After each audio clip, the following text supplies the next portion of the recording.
Welcome to the world of Rain Story, where every drop has a tale to tell. Think that I am a joke? Well, the joke's on you. I have been keeping to myself since I was 17 years old. This story is around 6 years old and I haven't told anyone else about it ever. And it's going to be a long one. This is a story where I got my neighbor's bully of a daughter arrested, outcasted by parents and the majority of her friends, and stripped of her popularity. Let me give you some backstory first. I have lived in my current house for over 20 years. My neighbors have been living in their house for around 15 years. The parents were nice and they came from a Middle Eastern background. They have 3 kids, 2 girls and 1 boy. This is about their youngest daughter, who will be ND, who was the same age as me. She was nice to some extent. At the time I knew her only as a neighbor friend. She and I never went to the same school. But that all changed when I changed school during the 5th grade to her school. Ever since then, she and her friends had tried to make my school life a living hell. They would play pranks on me, ridicule and belittle me, and then call me names on social media, mostly Twitter, and at the time I didn't have Twitter until I was 15/16. Important. BTW, I was diagnosed at 7 for ADHD and Asperger's mild autism, so I was their mental punching bag. So years go by and we are in high school. ND has jumped to being in the popular group while I am with the weird and unpopular kind. Their attitudes towards me keep getting worse and worse. So one night when I was around 17, I get a Facebook message from ND that she is having a party and wants me to come over. And I thought it was very unusual because of 1. She has never ever messaged me unless she has to. 2. She has never invited me to her parties before, so I immediately thought that this was a jip. At this point, I was getting sick of her and her friends making sneering comments about weird and of an idiot I am. So this was the perfect time to plan my revenge. So I asked my parents if I could go. Even though I was underage, drinking age is 18 here, they said it was fine because I would be next door. So I went and ND was very surprised to see me. She and her friends started to giggle. So I followed her to the basement and see all of the other popular kids from my school along with some others. So let me tell you this, I was only there for 30 minutes because after that I had all the evidence that I needed.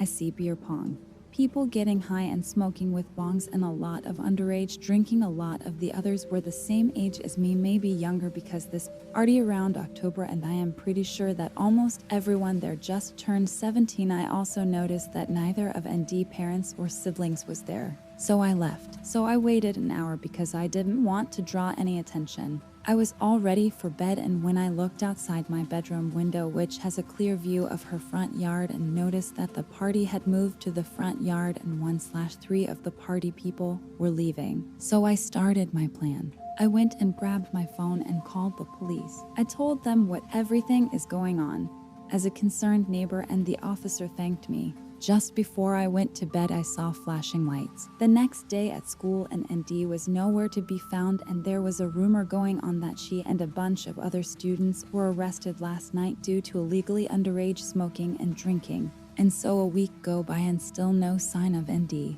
Fast forward to 2 weeks after the incident, and during those 2 weeks, she and her friends completely trashed me on Twitter, saying that I was a rat ***, and that I was stupid and etc., still not knowing that I was the one who called the police. So I finally see her in the halls and started to chat with her, and I asked what had happened cause I saw police lights at her place. So she told me everything that I didn't already know and then some. She told me that her parents had grounded her because she threw a party without their permission, and that her dad was furious. He is more traditional than her mom, and he has forbidden her to have or go to parties or hang out with her friends and boyfriend or even leave the house unless it was for school or appointments. She was on total house lockdown, which took a big toll on her social standing at school. As she was telling me this, I was having a hard time keeping a straight face because I suck at lie/keeping a secret, and she sees this and it clicks in her mind that I was the one who called the police, and she was furious and threatens to tell the whole school about it, and I told her to go right ahead and added that no one was going to believe you. And then she stomps away. The thing is that even though I was unpopular, I was friends with almost everyone in my grade, especially with the guys from the most popular to the least. And as well as I am a goody two-shoes and one of the nicest and honest people ever. So she tried. The people who knew me the most didn't believe her and told her to go F*** herself. And the guys who were the most popular came up to me and asking if it was true. So I told them in the most innocent voice that why would I do that and what does she have any proof? And then proceeded to tell them what she and her friends have been saying about me on Twitter and showed them proof of screenshots of their feed. So they said, yeah, we didn't think you would have it in you to do it. And then proceeded to tell everyone that I didn't call the police. So because of this, she became a social outcast among everyone except her closest friends and was completely stripped of her popularity status. And after this incident, she had tried to get me in trouble with the principal. So during a meeting with the principal, I returned the favor by telling them that she had no proof that I did it and showed the principals her Twitter feed of everything that her and her friends were saying about me for the last year. The look on her face when she found out that I had Twitter and knew of her bad-mouthing was priceless. And so, in turn, her parents completely deleted all of her social media accounts, Instagram, Facebook, Twitter, etc., and took her computer and phone away until university. I didn't press cyberbullying charges because she wasn't actually attacking me. She was basically attacking me behind my back. Me being literal at the time. I am pretty sure she never ever forgave me for doing this to her. Edit. I also somewhat have a part 2 of this story. If anyone wants to know about it, let me know. Update.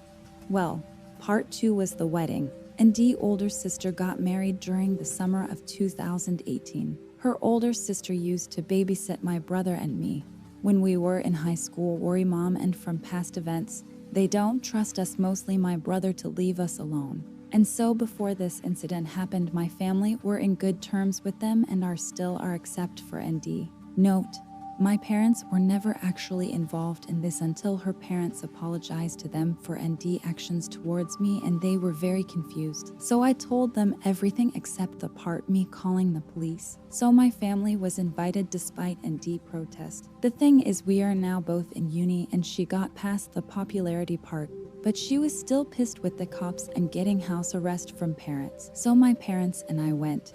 And since I was single during the time of the wedding, my boyfriend of 6 months just broke up with me 2 months prior. I was seated at the single table while my parents were seated at the neighbor's table. Luckily for me, ND was not seated at the table with me because she is the family of the bride, but her close friends were, and let me just say they were also pissed about the incident. So it was very awkward being there. So throughout the whole meal portion, they ridicule me, saying rude and mean things to me, as well as trying to sabotage my meal by trying to trip the servers, etc. It came to a point when during the cake and dessert, an ND came over and made a very rude fat joke / comment about my weight and how much dessert that I was eating. I snapped back and retorted, "At least I am comfortable and confident with how I look, and I am not starving myself or vomiting my food up to feel confident." And this shut them up. The reason being, during high school I have seen her and her friends on more than one occasion in the bathroom vomiting up their food.